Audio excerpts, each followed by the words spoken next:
Ito ang GMA Regional TV News. Mainit na balita mula sa Luzon, hatid ng GMA Regional TV. Isang sanglaan ang nilooban sa Pozo Rubio sa Pangasinan. Chris, naaresto ba ang mga suspect? Connie, pinaghahanap pa rin ang 4 na sospek sa pagnanakaw sa isang sanglaan sa Barangay Poblacion, District 1. Batay sa investigasyon, isa sa mga salarin ang dumating at binaril ang nakalak na pintuan. Sumunod ang iba pa niyang kasamahan. Pinadapa ang gwardya habang nagtago naman ang 2 empleyado. Natangay nila ang iba't ibang alahas na nagkakahalaga ng humigit kumulang 100,000 piso. Nakatakas ang mga salarin sakay ng motorsiklo matapos makaengkwentro ang mga rumespondeng pulis. Sa isinagawang investigasyon, natagpuan ang mga motorsiklo na may mga bakas ng dugo na posibleng mula sa isa sa mga sospek na tinamaan ng bala. May naiwang ding baril na dinala sa crime lab para sa investigasyon. Walang pahayag ang pamunuan ng nasabing pawn shop. Sugatan naman ng isang pulis sa Santo Tomas, Pampanga matapos mabangga ng utility van habang nagmamando ng trapiko. Base sa investigasyon, hindi huminto ang utility van kaya bumangga ito sa pulis. Nasa maayos ng kalagayan ng pulis matapos na ipagamot sa ospital. Ayon sa pulisya, posibleng inaantok noon ang driver ng van dahil madaling araw o mahina ang preno ng sasakyan. Walang pahayag ang parehong panig pero nagkaareglo na raw ang dalawa.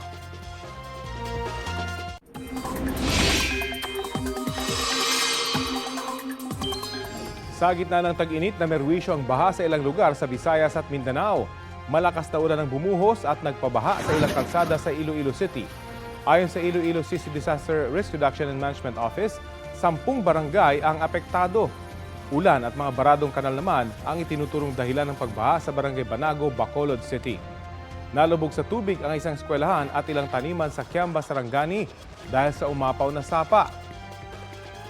Gutter deep ang lalim ng baha sa ilang kalsada ng Zamboanga City kagabi. Resulta yan ng malakas na ulan. Inalerto na rin ang mga residente sa patuloy na pagtaas ng tubig. Mga kapuso, walang bagyo o low pressure area na binabantayan sa loob o labas ng Philippine Area of Responsibility. Ayon sa Pag-asa, Intertropical Convergence Zone ang magpapaulan sa Palawan at Mindanao ngayong Huwebes habang posible ang mga local thunderstorms sa nalalabing bahagi ng bansa. Sa unang 2 linggo ng buwang ito, posibleng magkaroon muli ng sama ng panahon. Sabi po ng Pag-asa, ang isang low LPA o low pressure area ay maaaring lumapit sa Visayas, Mindanao area, habang ang isa ay posibleng pumasok sa northeastern portion ng Philippine Area of Responsibility. Mayroong low to moderate possibility ang mga nasabing LPA na maging bagyo. Isa o 2 bagyo ang nakikita ng Pag-asa na maaaring mamuo o pumasok sa PAR ngayong Mayo. Karaniwan sa ganitong panahon, nagla-landfall daw ang bagyo sa Visayas at dumaraan sa Southern Luzon at sa West Philippine Sea bago lumihis patawid ng extreme Northern Luzon tsaka lalabas ng PAR. May pagkakataon din ang bagyo tuwing Mayo ay lalapit lamang sa Visayas, Bicol area bago tuluyang lumihis. Sa ngayon, mananatiling mainit at maalinsangan sa maraming bahagi ng bansa. Posibleng umabot sa danger level na 45 degrees Celsius ang heat index sa Sangley Point, Cavite at sa Tanawan, Batangas. 44 degrees Celsius naman sa Pasay City, Dagupan, Pangasinan at Iba, Zambales. Nasa danger level din po ang 43 at 42 degrees Celsius na posibleng heat index sa ilan pang bayan at syudad dito sa Luzon. Higit na pinag-iingat ang mga bata, matanda, buntis at may comorbidity mula sa banta ng heat cramps, heat exhaustion o kaya heat stroke.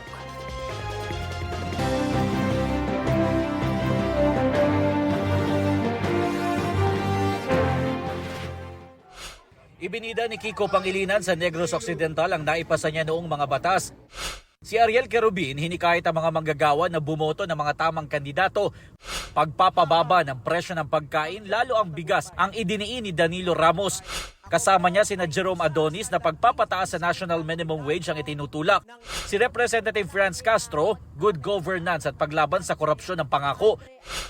Paglaban sa dinastiya sa politika ang isinusulong ni Leody de Guzman.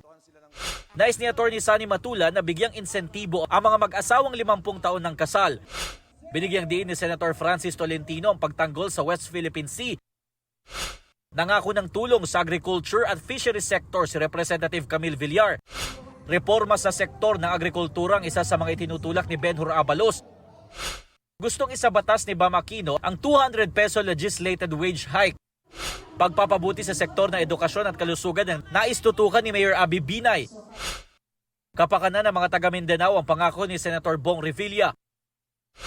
Mababang presyo ng bilihin ang tututukan ni Representative Bonifacio Busita. Political reforms ang inihayag sa akla ni Teddy Casino. Youth empowerment ang binigyang halaga ni Senator Pia Cayetano sa Iloilo City. Magna Carta para sa barangay officials ang isinusulong ni Atty. Angelo de Alban. Paglapit ng serbisyong medikal sa taong bayan ang prioridad ni Senador Bongo. Nagtungo sa Hagna, Bohol si Ping Lacson. Si Atty. Raul Lambino idiniin ang kahalagahan ng peace and order sa bansa. Pensyon sa mga magsasaka at mangingisdang ikinampanya ni Senador Lito Lapid. Trabaho at kabuhayan para sa mga mahihirap ang itinutulak ni Congressman Rodante Marcoleta. Libreng pabahay para sa mahihirap at mga biktima ng sakuna ang nais ni Manny Pacquiao. Pagtatayo naman ng malasakit center sa mga pribadong ospital ang isinulong ni Dr. Richard Mata. Pagbuo naman ng trabaho ang itinulak ni Atty. J.V. Hinlo.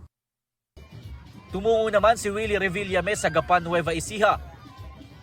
Patuloy naming sinusundan ang kampanya ng mga tumatakbong senador sa eleksyon 2025. Jomer Apresto nagbabalita para sa GMA Integrated News.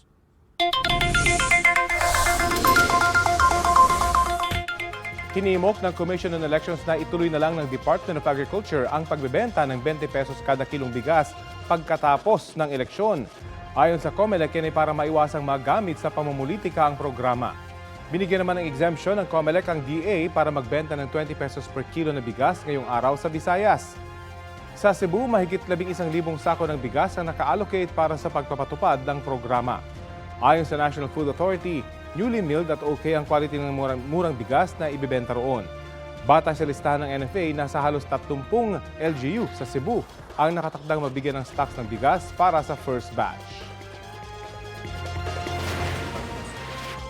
Umaandar pa ang UV Express na yan habang nagliliyab sa Visayas Avenue sa Quezon City. Kwento ng mga kumuha ng video, nakita nilang nasusunog ng van sa gilid ng kalsada noong Biyernes. Nang bigla raw itong umandar. Ligtas naman ang driver at mga pasahero nito ayon sa Quezon City Fire Department. Nakababa raw sila bago man masunog ang van. Batay sa investigasyon, may naamoy na tila nasusunog ang mga pasahero. Nang tumigil ang van para i-check ng driver, doon na raw umusok ang air conditioning unit nito hanggang sa nagliyab. Iniimbestigahan ngayon ng National Bureau of Investigation ang isa umanong sindikato na nagre-recruit ng mga Chinese national para kumalap ng impormasyon sa Pilipinas. Ang Chinese national naman na naaresto sa paligid ng COMELEC nitong Martes, nakuha na ng video bago maaresto. Balitang hatid ni John Consulta, exclusive. Ito ang surveillance video ng NBI isang araw bago na aresto ang Chinese national sa paligid ng COMELEC sa Intramuros. Kita sa video ang dayuhan habang hinahakot at isinasakay sa nirentahang sasakyan ang IMSI catcher na kanya raw na modify sa tinutuluyang kwarto. Makikita rin sa video na siniset up niya ang IMSI catcher bago umalis nitong Lunes para ikutan ang area na iniutos daw sa kanya. Nasa cloud yung storage niya. And this has the capability to send out or transmit captured data. Wala siyang hard drive or saving device. So it's in the system. Natuklasan umano ng NBI na may sindikato na nagre-recruit ng Chinese nationals sa labas ng Pilipinas na ang task ay may kinalaman sa pagkalap ng impormasyon. Meron kaming information na ito ay kinontrata doon sa Macau ng isang grupo na hindi niya rin matukoy yung eksaktong pagkakakilanlan to replace somebody or to take on from somebody an ongoing operations. Highly compartmentalized ito. Saang lugar daw po ba sila nakaikot na bago po sila nahuli ng NBI sa Intramuros? Napunta na sila dun sa Villamor Air Base, dun sa bandang Philippine Air Force. Napunta na sila dito sa US Embassy along Rojas Boulevard. Napunta na rin sila sa vicinity ng Supreme Court Department of Justice, sa Manila City Hall, Parañaque City Hall, in some other crowded places, malls, and eventually dito sa BIR and COMELEC in Intramuros. Sa inquest proceeding sa Department of Justice, sinubukan naming kunan ng pahayag ang inarestong Chinese national. Is it true, sir, you were recruited? Are you a spy? No? Ayon sa NBI, ang naging susi sa operasyon, impormasyon ng private citizen. Ito yung na-build natin na public consciousness or awareness sa tulong ng media nung nakita niyang being loaded onto a vehicle yung ganitong klaseng equipment, informed the NBI.